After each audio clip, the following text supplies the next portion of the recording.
Okay, this is my 70% HRM assignment, and yeah, let's get started. So, to begin with, studying emotional labor at work is crucial for me as a student, especially in the fields like management, and by definition, as said by Hochschild in 1983 in his book The Managed Heart, emotional labor refers to regulating or managing emotional expressions with others as part of one's professional work role.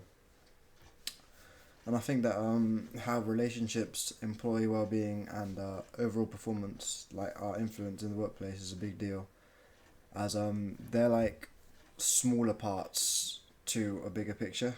And if these smaller parts are, you know, rocky, then the bigger picture is more likely to not be achieved or achieved at less of a level than it could be at.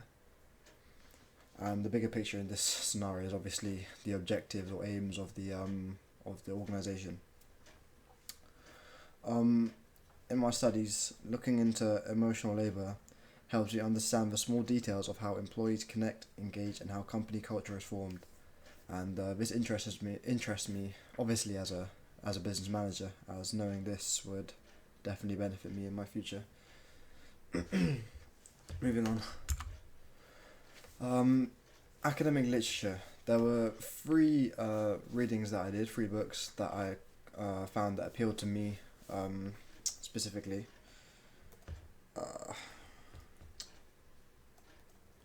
Okay, the first one being Emotional Labor, a conceptualization and scale development by Brotheridge and Lee in 2003. And a quote I picked out from there, a reference you could say, is emotional labor involves the effort, planning, and control needed to express organizationally desired emotions during interpersonal transactions.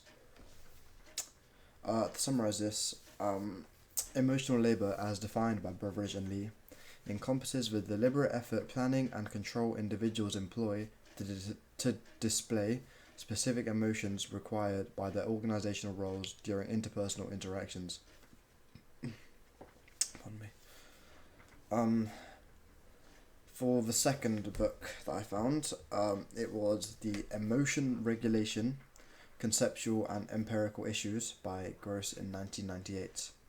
And the quote for this one was, "Emotional regulation refers to the processes by which individuals influence which emotions they have, when they have them, and how they experience and express these emotions." To summarize this one, Gross's work on emotion regulation elucidates that individuals engage in processes to influence the occurrence, timing, and expression of their emotions, which is integral to the understanding of emotional labor.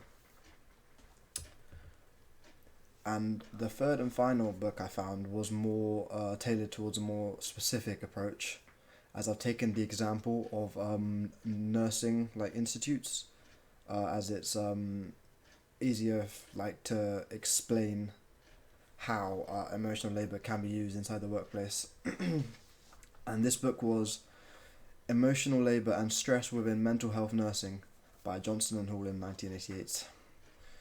The quote I picked out for this one was, "Emotional labor in mental health nursing involves the management of both positive and negative emotions, requiring nurses to align their emotional expressions with the emotional needs of patients and the expectations of the profession." This is a specific one, as not every job involves patients for a start.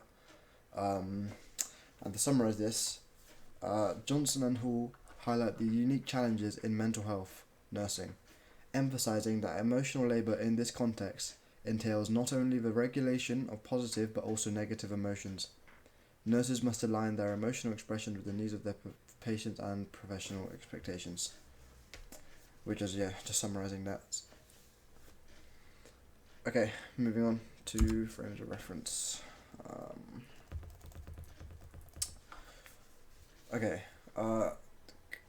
The unit. Okay, so the Unitarist perspective.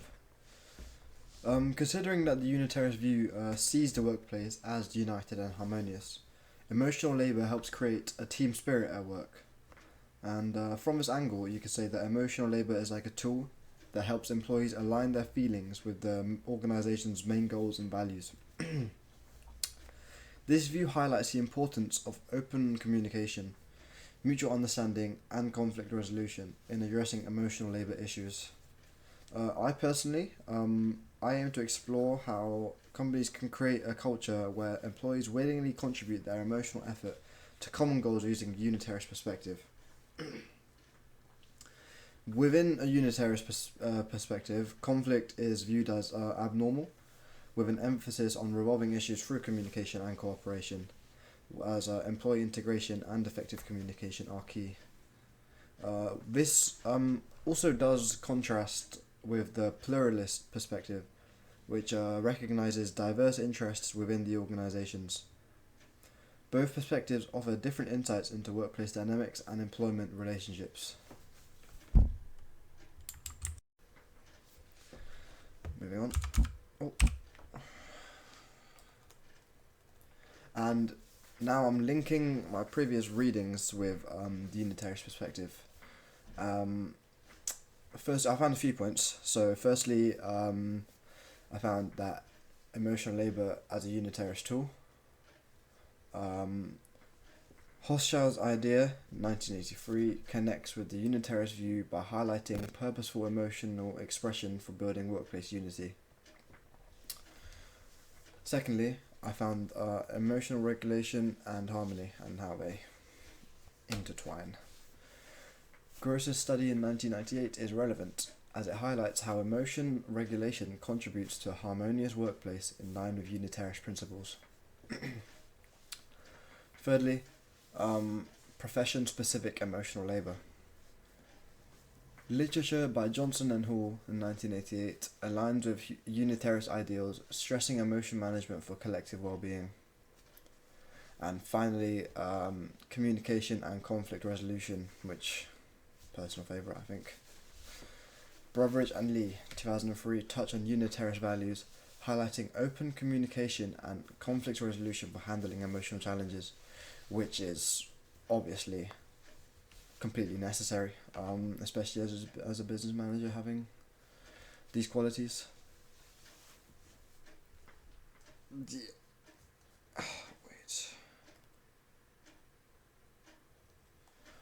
To summarize all of this, you could say that the academic literature enhances our grasp of emotional labor in a unitarist framework, highlighting its role in fostering organizational harmony and unity.